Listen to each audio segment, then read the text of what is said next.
Hello friends, मैं प्रशांत आप सबका आपके चहेते सेक्स एक सुखी जीवन का मंत्र डॉक्टर विजय दहीफले के साथ इस खास कार्यक्रम में तहे दिल से स्वागत करता हूं।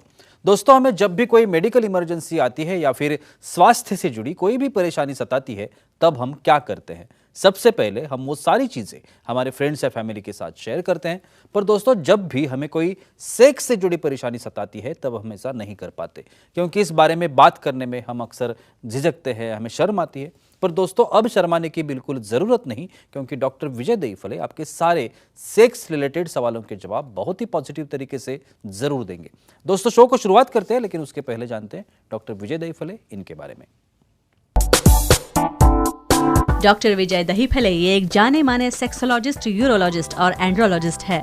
डॉक्टर दहीफले जी के क्लिनिक औरंगाबाद, हैदराबाद, दिल्ली में द्वारका, पुणे तथा नवी मुंबई में नेरुल, दादर, अंधेरी, कल्याण, नासिक, अहमदाबाद और दुबई में भी है। डॉक्टर विजय दहीफले जी का भारत तथा अन्य देशों में कॉन्फ्रेंसेस और सेमिनार के लिए हमेशा आना जाना रहता है, जिसमें वे सेक्स संबंधी सभी समस्याओं पर सलाह एवं मार्गदर्शन करते हैं। तो चलिए शो को शुरुआत करते हैं। डॉक्टर साहब हमारे साथ है। Sir, welcome to the show. नमस्ते। आप सभी जानते हैं कि इन छोटे छोटे वीडियोस के माध्यम से, एक 5-10 मिनट के वीडियो है, लेकिन इन वीडियोस के माध्यम से वो इन्फॉर्मेशन आप तक पहुंचती है जो इन्फॉर्मेशन साइंटिफिक इन्फॉर्मेशन होती है, टेक्निकल इन्फॉर्मेशन होती है, जो होना बहुत ज़रूरी है निजी जीवन के लिए, हमारे सेक्स लाइफ के लिए, सेक्स एक्टिविटी के लिए। ये सब इन्फॉर्मेशन बहुत ही इम्पॉर्टेंट है। तो ध्यान दीजिए और ये वीडियो देखिए। आज मैं सर से बात करने वाला हूँ जिसे हम कमजोरी और स्विमिंग जैसी जो एक बेहतरीन योगासन कहते हैं, एक्सरसाइज है। हाँ। तो स्विमिंग जैसी जो एक एक्सरसाइज है उसके बारे में और उसका जो फायदा है वो आज हम लोग जानने की कोशिश करेंगे। तो जैसे सर हमने अभी बताया कि स्विमिंग एक योगा टाइप एक्सरसाइज, तो स्विमिंग का स्ट्रेस पर, क्योंकि बहुत ही स्ट्रेस है हमारे ऊपर, तो ये स्ट्रेस पर क्या असर होता है और उसका सेक्स में कैसे फायदा होता है। करेक्ट प्रशांत जी, यहाँ पे जो सीरीज चल रही है सेक्स एजुकेशन, सेक्सुअल अवेयरनेस और सेक्सुअल सेफ्टी, इसके अंतर्गत हम पूरी साइंटिफिक इंफॉर्मेशन ले रहे हैं। एक दायरा है time, place, person, condition, culture, safety, consulting, अपना ओन और नॉन पार्टनर, नॉन इन्फेक्टेड, उसके साथ ही आजमाना है। तो आपको लगता होगा स्विमिंग का और सेक्स का क्या संबंध हो सकता है? हमने तो काफ़ी देख लिया, जुम्बा देख लिया, स्टीम देख लिया, सोना देख लिया, अभी देख रहे स्विमिंग। डेफिनेटली फ़ायदा होता है आपको, बिना मेडिसिन का। समझो यहाँ पे आपकी फिटनेस अच्छा रखना है सेक्सुअल, तो स्विमिंग का बहुत बड़ा रोल है। स्ट्रेस जब तक सर से जाएगा नहीं, जब तक वो थिंकिंग प्रोसेस स्टॉप नहीं होगी, ब्रेक नहीं होगी, जब तक आप कॉन्सनट्रेट नहीं होगे, तब तक तुम एक्टिविटी कर नहीं पाते। क्या करता है स्विमिंग? यहाँ पे जो कॉर्टिसोन नाम का जो हार्मोन है, नॉरएपिनेफ्रिन, नॉरएड्रेनालिन, ऐसे एलिमेंट जो है जिसकी वजह से स्ट्रेस आता है वो कम हो जाते हैं। और डेफिनेटली स्ट्रेस कम हो गया, उत्तेजना आती है और वहीं पे सप्लाई बढ़ जाता है, और सप्लाई बढ़ जाने की वजह से कैसे कैसे फ़ायदा होता है और देखेंगे हम। बिल्कुल सर, स्विमिंग जो क्रिया है, जो एक्सरसाइज जिस टाइप की, अस्थमा पर भी उसका असर होता है ऐसा कहते हैं। तो ये सच है क्या? और फिर एक बार बताएं कि सेक्स के ऊपर इसका कैसे क्या फ़ायदा होता है? भाई यहाँ पे एक ही चीज़ करना है, फिटनेस ये पूरे बॉडी का है। भाई जब पूरे बॉडी का फिटनेस होगा तो ही सेक्सुअल एक्टिव करेंगे। यहाँ पे हाँफने लगोगे 2-3 मूवमेंट करने के बाद, तो किधर का टाइमिंग बढ़ेगा 15 मिनट के साथ। तो यहाँ पे क्या होता है, स्विमिंग क्या करता है, जब क्लोज स्विमिंग पूल रहता है तो वहाँ पे ह्यूमिडिटी रहती है, और वो ह्यूमिडिटी क्या करती है, हमारे लंग्स में जाने के बाद थोड़ा सा वार्मिंग होके उसके एल्वेओलाई डायलेट होते हैं, तो अच्छा ऑक्सीजनेशन मिलता है। वही तुम साइकिलिंग करोगे या बाहर भागोगे तो वहाँ पे वो हीट की वजह से पूरा ड्राइनेस होकर आपको एस्थमा होता है। तो जिसको एस्थमा है उसने रेगुलर स्विमिंग करोगे तो वहाँ पे ब्रोंकोइलाई है, उसके पूरा लंग्स का सिस्टम है, उसको अच्छी तरह से ऑक्सीजन सप्लाई होने की वजह से आपका स्टैमिना बढ़ेगा। आप एक्ट करते करते 15-20 मिनट तो बिना थके कर सकते। तो स्विमिंग का बहुत बड़ा रोल है तुम्हारे सेक्सुअल एक्टिविटी स्ट्रॉन्ग करने में। वो ह्यूमिड एटमॉस्फेयर आपको हेल्प करता है। सर, हमारे कुछ ऑडियंस भी हमारे साथ है, उनके सवाल है। महेश जी है डोंबिवली से, उनका सवाल है। महेश जी पूछिए, क्या सवाल है आपका? हेलो, बोलो सर ठंडे पानी में स्विमिंग करने से शुक्राणु बढ़ते हैं क्या और कैसे? ठंडे ठंडे पानी से नहाना पड़ेगा। यहाँ गाने का संबंध नहीं, शुक्राणु हमें बढ़ाने हैं। बिल्कुल। बॉडी का टेम्परेचर से टेस्टिस का टेम्परेचर कम रहेगा, इसलिए तो हमारे दोनों टेस्टिस नीचे हैंगिंग में, बॉडी को टचिंग में नहीं है। यानी कूल टेम्परेचर में स्पर्म की डेवलपमेंट ग्रोथ काफ़ी अच्छी होती है। समझो आप ठंडे पानी में स्विम कर रहे हो तो ये आपके लिए बहुत प्लस पॉइंट है, पॉजिटिव पॉइंट है, लेकिन इतना भी ठंडा नहीं, भाई फ्रीज हो जाओगे। तो इम्पॉर्टेंट ही है कि ये टेम्परेचर मेंटेनेंस करोगे तो काफ़ी अच्छा फ़ायदा है। कुछ लोगों को डायरेक्टली उसको अच्छा क्लीन करना है, इसलिए गरम गरम पानी छोड़ते हैं ऊपर, उससे कोई फ़ायदा नहीं होता है, स्पर्म अफेक्ट होते। तो फ्रेंड्स, कोल्ड एटमॉस्फेयर हो, कोल्ड वाटर हो, उससे क्वालिटी ऑफ स्पर्म और क्वांटिटी ऑफ स्पर्म दोनों बढ़ने में काफ़ी अच्छा फ़ायदा होता है। सर ऐसा कहा जाता है कि स्विमिंग का अपनी जो बॉडी पोस्चर होती है, हाँ, इस पर भी असर होता है Of और course. उसका फायदा फिर बॉडी पोस्चर चेंज होता है तो उसका फायदा मिलता है सेक्स एक्टिविटी में। भाई अच्छे तो ये दिखोगे दोनों तो एक्साइटमेंट होगा ही ना। अब बोलिए। तो एक्सरसाइज स्विमिंग जो रहती है उसमें क्या होता है, भाई अपने शोल्डर स्ट्रांग बन जाते हैं, कांस्टेंट मूवमेंट करके। अलग अलग प्रकार है स्विमिंग, हम अलग से देखने वाले, भाई फ्री स्टाइल है, ब्रेस्ट स्ट्रोक है, बैक स्ट्रोक है। ऐसे स्विमिंग से तुम्हारे नेक के मसल स्ट्रांग होने से आपकी पोस्चर, आपकी बॉडी में खड़े रहोगे ना आप, तो एकदम स्ट्रेट लाइन में खड़े रहते हो। और दूसरी एक्सरसाइज कुछ होगी तो साइकिल पे बैठोगे तो नीचे झुकना पड़ रहा है, रनिंग कर रहे हो तो वहाँ पे घुटने बैठने को डैमेज हो रहा है।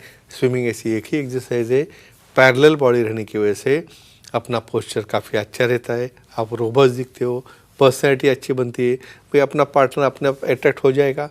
तो ये रहता है फ़ायदा स्विमिंग का पर्सनैलिटी डेवलपमेंट में, कॉन्फिडेंस बढ़ाने में। सर ब्लड प्रेशर जैसी जो समस्या है, इसके इस समस्या में भी स्विमिंग असर करता है। अगर Very रेगुलर nice. कोई Oh, स्विमिंग करता of course, हो of तो course. वो कैसे करता है और फिर उसका जो बेनिफिट है सेक्स एक्टिविटी में होना मिलने ही वाला होना ही है, है, surely. तो वो बताइए वो कैसे Definitely. होता है? भाई हम बीमार पड़ने के लिए पैदा नहीं हुए, पहले माइंड से निकाल दो भाई मुझे बीमारी होने वाली है, मुझे बीपी हो गया, भाई सब लाइफस्टाइल डिसऑर्डर है। यहाँ पे स्विमिंग करने से क्या हो रहा है, भाई आपका ब्लड फ्लो बढ़ गया, ऑक्सीजनेशन बढ़ गया, पेरीफेरी की तरफ ब्लड जा रहा है, तो अपने आप ब्लड प्रेशर कम हो रहा है।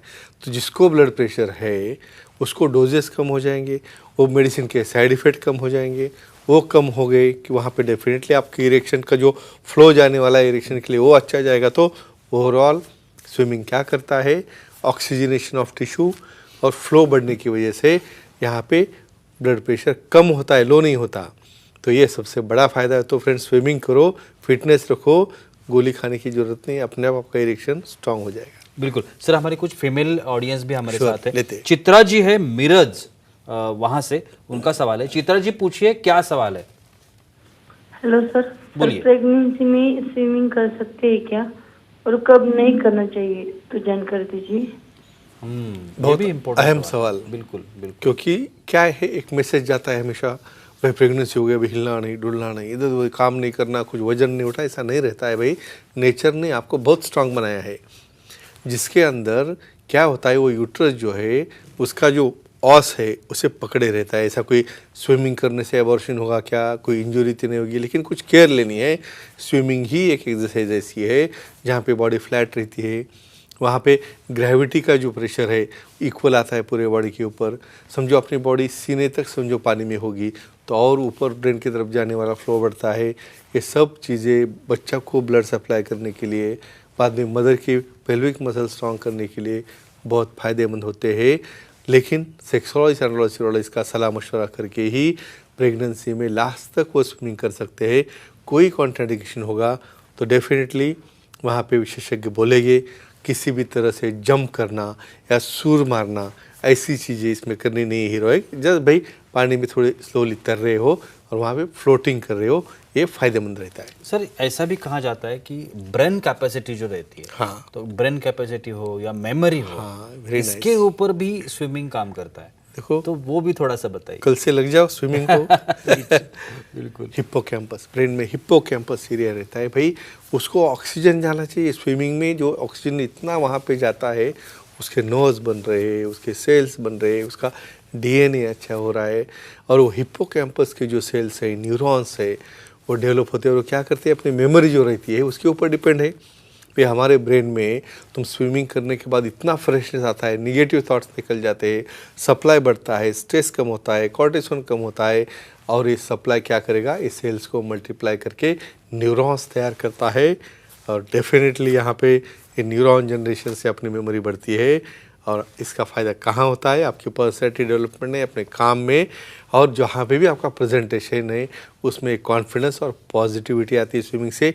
और सेक्स का तो सवाल ही नहीं, वहाँ पे मेमोरी बढ़ गई तो भाई इसकी भी मेमोरी बढ़ गई, वो काम में आती है। यो, और एक लास्ट आखिरी सवाल, सेक्स की भावना पर बहुत बड़ा असर होता है स्विमिंग का। Yes. तो वो किस तरह से होता है, क्या फ़ायदा होता है? Very good question. 3-4 चीज़ों का कॉम्बिनेशन है भाई। स्ट्रेस निकल गया, कंसंट्रेशन बढ़ गया, इच्छा आ गई, ब्रेन का सप्लाई बढ़ गया, ऑक्सीजन बढ़ गया, एक्साइटेशन आ गया। पानी जब मारोगे ना जाने के बाद और कुछ सोचता नहीं, just concentrate your mind. Body की मूवमेंट हो रही, पूरे बॉडी की मसल स्ट्रांग हो रही है, हमारे पेल्विक फ्लोर स्ट्रांग हो रहा है, हमारा सेक्सुअल एक्टिविटी काफ़ी ज़्यादा देर तक चल रही है। तो ओवरऑल ये स्विमिंग क्या कर रहा है, सब प्रकार के हार्मोन्स तैयार करना, स्ट्रेस कम करना, ब्रेन का सप्लाई बढ़ाना और ऑर्गन का सप्लाई बढ़ाना। तो फ्रेंड्स एक ही कहूँगा, स्विमिंग करो दोनों और अपना निजी जीवन एंजॉय करो। वाह, thank you so much sir, Yeah. बहुत ही अच्छी जानकारी थी। Sure. लेकिन वक्त की पाबंदी है, हमें यहाँ पे रुकना पड़ेगा। लेकिन आप अगर डॉक्टर साहब की सलाह लेना चाहते हैं तो स्क्रीन पर आपको जो कॉन्टैक्ट नंबर दिए गए हैं, सेंटर्स के नाम दिए गए हैं, ईमेल आईडी है, आप कहीं पर भी डॉक्टर साहब को फ़ोन कर सकते हो। एक बहुत इंपॉर्टेंट बात, जो वेबसाइट आप देख रहे हैं www.andrologist.vijaydaifale.com, इस पर आप डॉक्टर साहब की अपॉइंटमेंट बुक कर सकते हैं। महाराष्ट्र में जितने भी डॉक्टर साहब के सेंटर्स है, कहीं पर भी आपका नियर बाय सेंटर हो, वहाँ पे आप जा सकते हैं, डॉक्टर साहब का कंसल्टेशन ले सकते हैं। खारघर नवी मुंबई में मेडिकवर करके एक हॉस्पिटल है, जहाँ पे डॉक्टर साहब की नया सेंटर डॉक्टर साहब का शुरू हुआ है। आप वहाँ पर भी, नवी मुंबई, नेरूल, बिलापुर है, खारघर है, पनवेल है, या आसपास के इलाके हैं जहाँ पे रहने वाले जो लोग हैं, खारघर में मेडिकवर हॉस्पिटल में डॉक्टर साहब से मिल सकते हैं और उनकी जो कुछ पॉजिटिव तरीके से बहुत ही अच्छे उपचार है आप ज़रूर पा सकते हैं। तो चलिए रुकते इस एपिसोड में, अगले एपिसोड में फिर मुलाकात होगी, तब तक के लिए शुक्रिया।